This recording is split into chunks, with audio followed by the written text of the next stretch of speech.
So, welcome to Cameroon, Guy Deacon. Thank you very much. How long have you been in Cameroon so far? I've been here about 10 days now, Okay. so a short while. Yes. How has your experience been? Well, it's been an unusual experience because, of course, what the audience doesn't know is I broke down before I even got to the border. And my Oh, poor vehicle's got a clutch problem, so I ended up being towed across the border and then transported on the back of a lorry down from Banyo all the way down to Yaoundé. So yes. I've had a different experience of Cameroon so far. Okay, we're going to talk about the reason why you are in Cameroon. What brings you here and around Africa? The story goes back quite a long way. I travelled to Africa first in about 1982 and fell in love with the continent because it's Okay. an extraordinary place with so much variety and so much wonderment.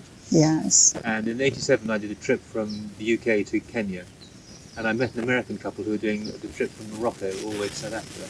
And I said to myself then, this is '87, I'm going to do that myself when I get the right amount of time. Mm-hmm. So I've always had this ambition to revisit the continent and travel all the way through all the countries to get to the southern tip of it. Yes. And that's what I'm doing. Mm-hmm. But this mission is led by another cause altogether. Besides you visiting and loving the continent, which we genuinely appreciate that, there's a lot to see. But then you have a message. What is that message? Well, I was diagnosed with Parkinson's before about 10 years ago, and I had this dream still that I wanted to do this trip. And I was determined not to let Parkinson's stop me living my dream to the full. Mm-hmm. And so rather than just doing a trip now because I wanted to do it and see all the countries I described, I had a reason to prove to people that just because I had Parkinson's didn't mean to say I could stop doing things. The problem with Parkinson's is you very, very quickly start to give up doing what you love doing, and everything becomes very difficult. And so as a result, I wanted to prove that if you really want to do something and you really try hard enough, you can do it. And that's really how this trip started. Okay. And it's grown arms and legs since then, because once I got to Sierra Leone, and during COVID, of course, I went back to the UK because I had to.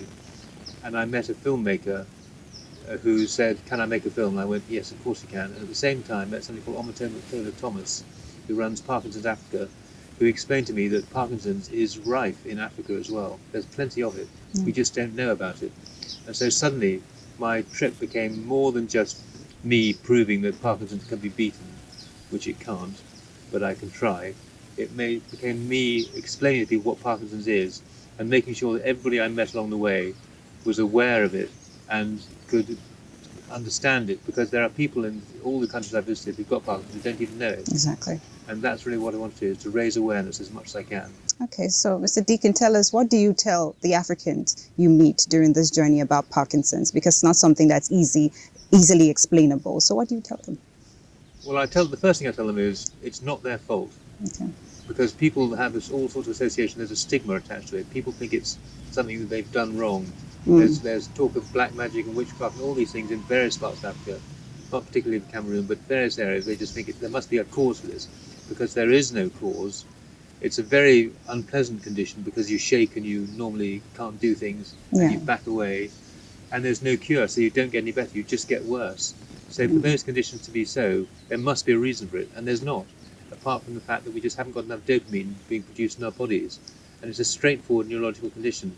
But because people aren't aware of it and used to it, they jump to all sorts of conclusions which are completely wrong, and they treat people with Parkinson's in a way that they don't deserve, because they think they might be able to catch it, they think they've done something wrong, they think there's some black magic going on, something unpleasant, and they shun people. And my message is, don't do that, because although I can't provide many more drugs, and I can't provide a cure, and I can't find the reason for it, I can reassure people that it's not contagious, and just with a bit of love and care and understanding, their lives can be made much better. Because without that, life is miserable anyway with Parkinson's, but being shunned by your own community must be really, really miserable, and that's not fair, not kind, and it's not expensive to put right. So is the treatment of people with Parkinson's different from your observation in the United Kingdom and what happens in Africa? How is it different? Well, the first thing is, in the UK and North America, we tend to live a bit longer, so it's an age-related disease, so people are quite used to it and understand it, and therefore there are big organisations which look after people with Parkinson's. And although even in England with Parkinson's you're a bit shy and you don't go out much, there's a bit of not a stigma, but there's an embarrassment attached to it, so people don't find out much about it. everybody has somebody in their connected families or friends or whatever. So everybody's heard of Parkinson's, understands it. Not so in Africa. In some countries, people haven't heard of it at all, because anything that looks like Parkinson's is quite often blamed on stroke or just other forms of tremor or something else. And those that really do have it badly are hidden away because people don't understand it, and therefore they don't get to meet doctors and say, I think I've got a problem. And they certainly don't get to see neurologists, because there aren't many neurologists in many parts of Africa. One of the countries I went to only has one neurologist in the entire population. Wow. So there's no chance of him being able to look after everybody who's got Parkinson's. So that's really the message. It's there. We need to recognise it. We need to care for people, and we need to make people aware that it's not their fault. It's just a straightforward neurological condition that people have, whether by chance in many ways. Okay, you've been in Cameroon for a while now. Who have you talked to get the message forward on how to treat people with Parkinson's and possibly find the treatment for the illness? Gosh, finding a treatment would be fantastic, and that Yes. might yet happen, but I doubt it in my time.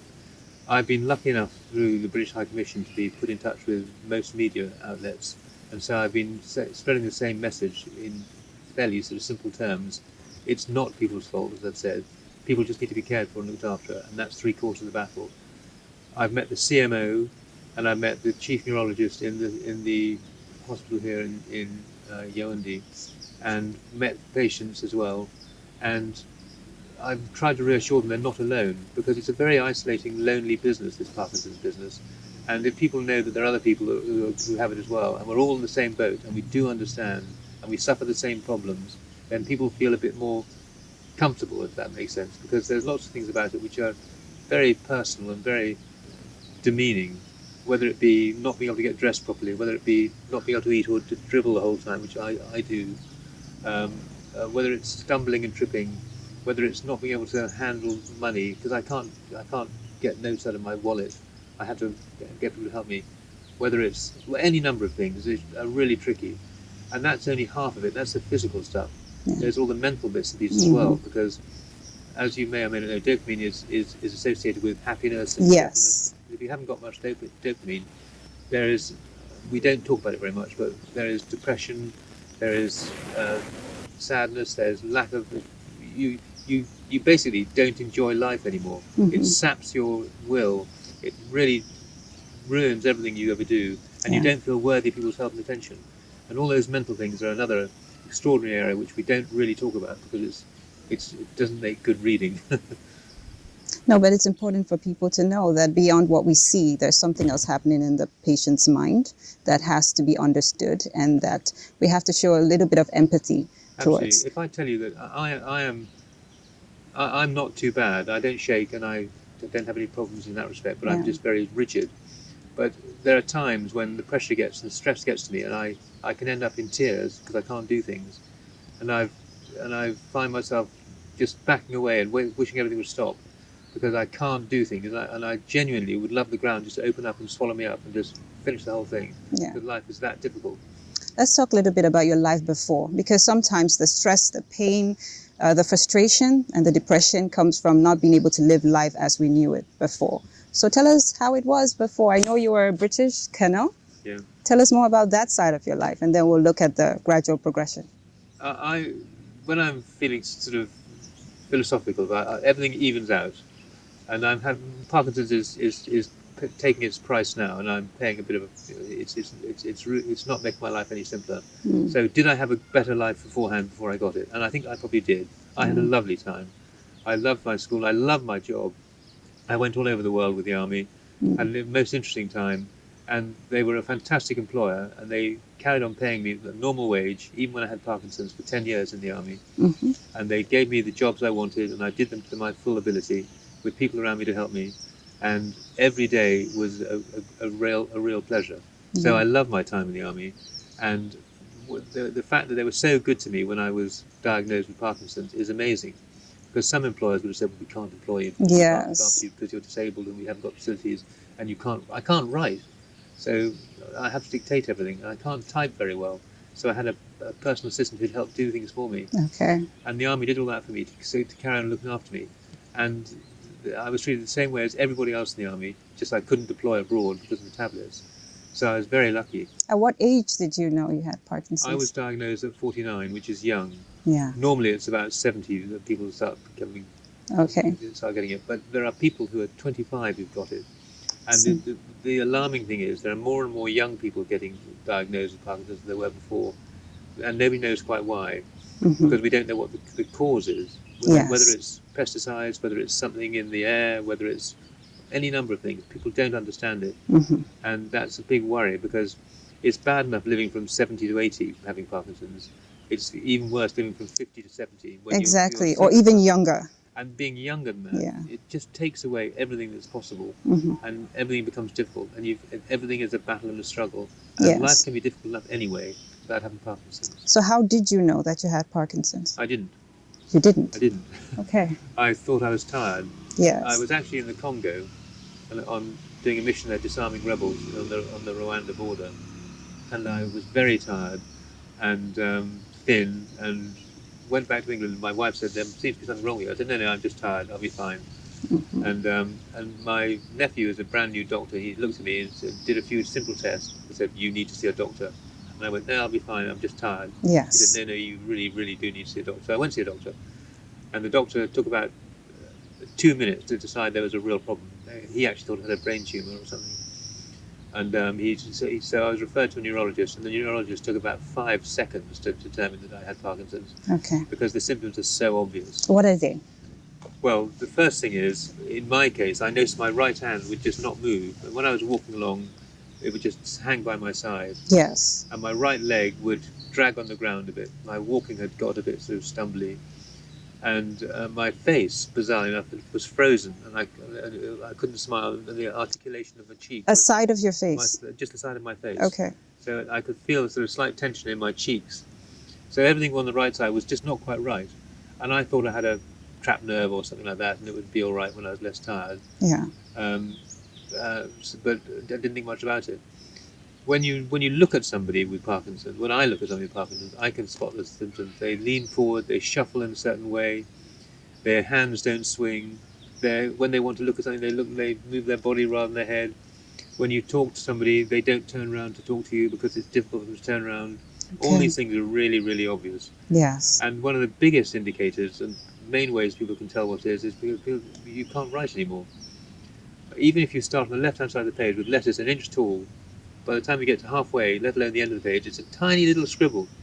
Why? Is it painful to do that? I don't know. I think it's because you trying to control those muscles is really difficult. Yes. And when I fill a form in, it takes me a long time to do a visa application. I've got to do lots of those, as you can imagine.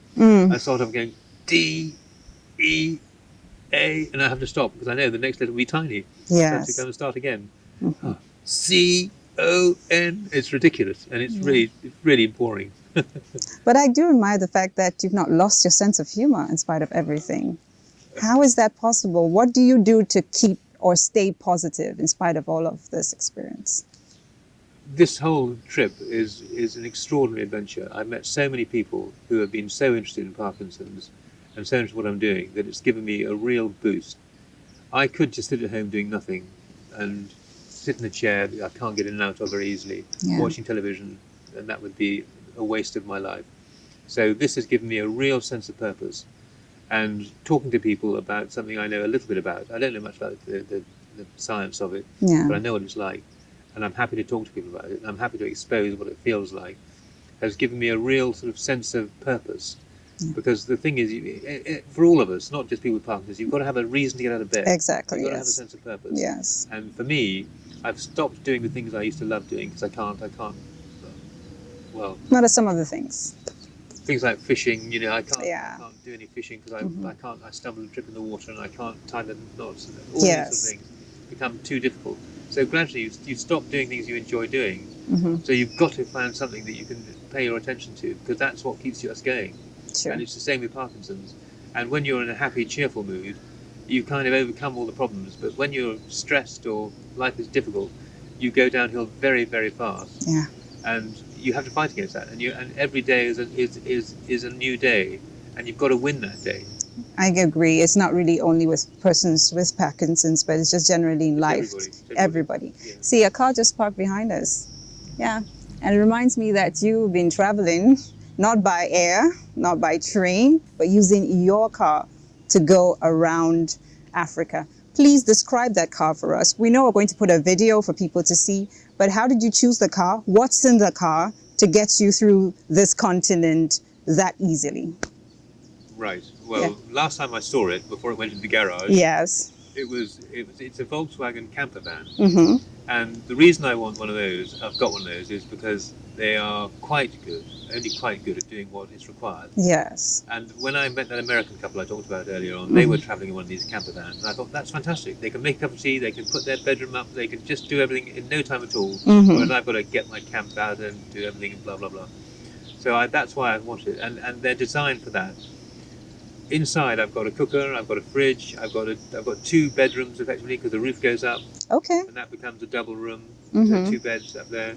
You can fiddle around with the benches, make 2 benches downstairs. It's 4-wheel drive.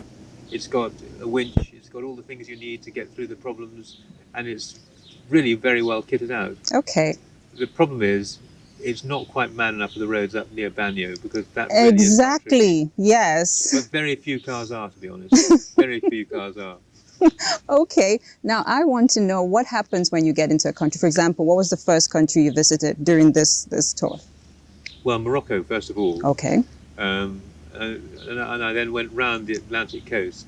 So Morocco, Western Sahara, like a geography lesson, isn't it? Western Sahara, Senegal, Gambia, Guinea-Bissau, Yes. Sierra Leone, which is where I stopped for COVID and went back to England for 2 years. Okay. And then I've been since I came back to Sierra Leone in March or April, set off in April. Liberia, Côte d'Ivoire, Ghana, Benin, Togo, Benin, Nigeria, and now here. So how many countries in total? I think that's 9. Might be 8. No, okay, 9. So, for example, when you got to Togo, Yep. how do you express yourself? How did you commune with the inhabitants? How was it like? Well, the first thing is you've got to get a visa to get into the country. Okay. And that's a challenge sometimes. Yes. Some countries are very easy and some are really difficult. I had a difficult experience the other day trying to get a visa for a country I'm about to go to. And all in French, which I don't speak terribly well. Yes. All expecting documents which I don't necessarily have. And everything is sort of, what flight are you arriving on? Which hotel are you staying in? Which airport are you going to? And all these questions which are of no relevance to me whatsoever because I'm arriving at the land border. Oh, yeah. So Yes. I have to explain in my best French, which isn't very good. I've got a card, so I'm not flying. They say, but you must have a flight number. No. Which hotel are you staying? I'm not staying in a hotel. I'm staying in my camper van. Well, you can't do that. It's every time. Okay. So I have to explain that this is not normal. And eventually I get there, but it's very complicated, you can imagine. Anyway, so that's the first thing. Yes. Crossing the border is normally all right as long as my paperwork is all right. But officials always want different things. You'd think it'd be easy. You want the car registration, a laissez-passer, your passport, the customs form. You'd think that'd be all. Yeah. But there's always something else they want, and you're never quite sure what it's going to be. What are some of those things they've asked? The insurance documents. Okay. Your identity card, and of course in England we don't have identity cards. Your international driving license, which isn't a requirement in the UK, but I've got one. And you just have to wait and see and have everything ready. Yes. And eventually they'll let you in, that's fine. Okay. And I find that as long as you take your time and you're not in a rush and you don't get cross and don't get angry and recognise that these people are just doing their job, then that's okay. And it might take an hour or two, it might even take 3 hours, but just patience is a great virtue. And you just let it happen and then eventually you'll be let in. What's more boring is every 5 minutes there's a roadblock. And they ask the same questions again and again and again. You feel like turning around saying, I've just answered these questions, but you have to do what you have to do. And they sometimes want a bit of help for their time and everything. And I just say, I'm terribly sorry, unless I have a receipt, I can't give you anything at all. And you just wait, and you wait and wait, and eventually they'll let you through, as long as your paperwork is all right. So a lot of patience along the way a lot of to patience, get there. and you allow much more time than you think. If a journey is meant to be an hour, I leave 3 hours for it. And if it's meant to be a day, I leave 3 days for it. Because, first of all, there's all sorts of problems on the way. And secondly, I get quite tired when I drive. So I stop much more frequently than normal people do. And I either put the roof up and go and have a sleep upstairs, or I lie on the floor outside the van. Are you never afraid of security issues? Because you stop anywhere if you have to rest. I haven't been until people like you ask these questions. Okay. Now we're putting it in your mind. No, it's going to be fine. No, but Nigeria was the country everybody says, you're going to Nigeria? You're driving Okay. to Nigeria? Yeah. It's very dangerous. Mm-hmm. And I thought, why is it dangerous? There are 200 million Nigerians living in Nigeria. They can't all be trying to get me. They must be living a normal life and driving down the road like ordinary people. That's a way of seeing it. And why would anybody want to do me any harm? I'm not doing them any harm. Yeah. So my view is very much, as long as you follow advice, you don't do anything silly, you're polite to people, and you're lucky, or rather you're not unlucky, then you should be okay. And it's the same wherever we go. As long as you treat people normally and with grace and respect, and don't ask them to do anything that's unreasonable, and take your time, then you should be fine. And that's my experience having disarmed rebels in the Congo, where I was dealing with some pretty unsavory characters. But they even unpleasant people are kind and decent sometimes, and they're only unpleasant some of the time. Yeah. So it's a question of treating people like sensible people and not being. And also a sense of, I think your perspective is always the glass is half full. From what I've observed, Absolutely, that's your perspective. Yeah. And why would anybody do me any harm? What harm am I doing to them? And if they do me any harm, but they can nick some stuff out of the van, they can steal everything. It's only things. It doesn't matter. It just doesn't matter.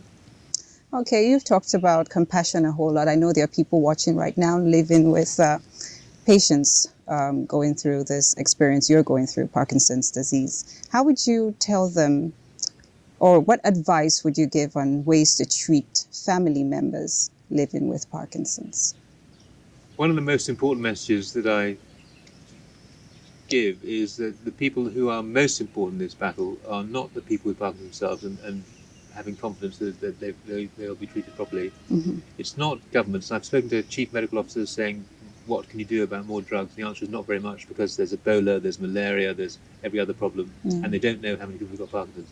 It's the immediate families of those people with Parkinson's to understand what they're going through. Because even though they will see their loved one, their grandparent, their parent with Parkinson's, and then they'll know they're having difficulty, they won't understand how they're feeling, because we don't tend to talk about our feelings very much. And children of people with Parkinson's and wives and husbands have to understand when help is required, when it is not. I'll never ask for help. I'm too proud and too stubborn. I'll try and do it myself. But I know that I need help on some occasions. And the trick is for my family to know when I need the help, and to give it to me without making a fuss. My daughter will kill me when she hears this. And I've said this before. Both my children are very, very good. But my son just knows, without thinking about it, when I need help doing something. And my daughter is not quite so good. She's brilliant. She does everything for me, but it's just not quite the same. And it's people just know when help is required. They're very intuitive. And if you're not, you just need to understand that the help is often required and it won't be asked for. And if you just look at what somebody is doing, it's very obvious what they're trying to do, whether it be unlocking a key in a padlock, whether it be trying to prepare a meal, whether it be trying to move something around. It doesn't matter what it is. Sometimes we don't want help, and sometimes we absolutely need help. Yes. So it's just being in tune. It's just understanding what these people are what we're going through. And it's never easy to feel like you're dependent on someone else. So it's horrible, especially when you're young. Especially when, in my position, I commanded thousands of men, and I could stand up and I could tell people, "You're going to go and do the following things," and I could give orders and I could control people. Now I can hardly talk to more than 2 people at once, and if something's going wrong, I certainly can't exert my influence and stop it happening. So, for example, when my vehicle was broken down, lots of people were trying to help. And were not doing a very good job of trying to get it through the mud. And I knew exactly what to do, but I didn't have the strength of character to turn around and say, "Everybody stop, this is what we've got to do," because I couldn't do it. Because when you've got to hold on with 2 hands so you don't fall over, you feel like you're a passenger and you're a burden and you're being carried anyway. So to do anything other than just to sit quietly out of the way and let it all happen is really difficult. And that's the challenge, is trying to use your knowledge and influence people in a way that you can, rather than just being a burden. A burden is the only way to describe Nobody it. wants to feel like a burden. What's your next stop, next country?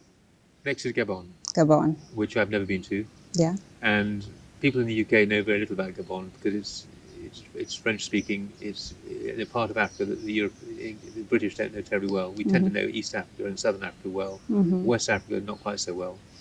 So Gabon will be fascinating, and I'm told it's very, very beautiful, with wonderful forests and game reserves and beaches and lots of stuff.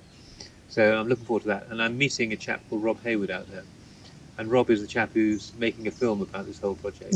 Because what we're trying to do is, by appearing on programs such as this and making the film, spreading the word to as many people as possible as to what is achievable and what is not with Parkinson's, and what it's all about. And he's coming to join me for 2 weeks to film a bit. And my son is coming out as well, which will be lovely to spend some time travelling with him. So if you have a final message for Cameroonians watching today, what would that be on Parkinson's? What would you want them to stay with? Parkinson's is a straightforward neurological condition. There's nothing magic about it. It's something some of us have to suffer. And we try and suffer with good grace and in silence, but we do need help. And that's the most important thing. Drugs will help a lot, of course. Finding a cure will help, but that's all long-term stuff. All we need is people to understand what we're going through, care for us, help us when we require it, and not make a fuss about it, but just look after us a bit, because we're having a pretty difficult time. Okay, but then I'm hoping that you visit some other beautiful parts of Cameroon before you leave. And but I'm told the route south is rather attractive anyway, so I'll be stopping on the way down. Right, you should. It's really beautiful. So then it will add on to the stories you have to tell about our country, how warmly we received you, not only you, but your message. I can tell you this, and I should have made the point clearer. Yeah. Crossing the border into Cameroon was a complete joy. Oh. I was met by the gendarmes who had been arranged to meet me, and they'd been waiting for 3 days till I'd broken down, and they were delightful. The road was a bit difficult, but I love my time in Banyo. I think Banyo is a charming little place, and it's peaceful, it's quiet, you can get everything you want, and I was quite happy there, to be honest, but I couldn't stay there because I couldn't get the van fixed. I had to get down here. Okay, so thank you again for spending this morning with us, and I'm hoping that everyone watching will Google Parkinson's, ask people around you, maybe just check up, because you never know. As Guy said, he discovered later on, but if you do regular checkups, you might just know beforehand and take better care of yourself, and hopefully be the family that's going to support whomever it is having Parkinson's around you. Thanks again, Guy. Thank you very much. I know how difficult it's going to be, but I hope that people look on it and say, if I can do it, they can do it too, because it is all possible with a bit of effort.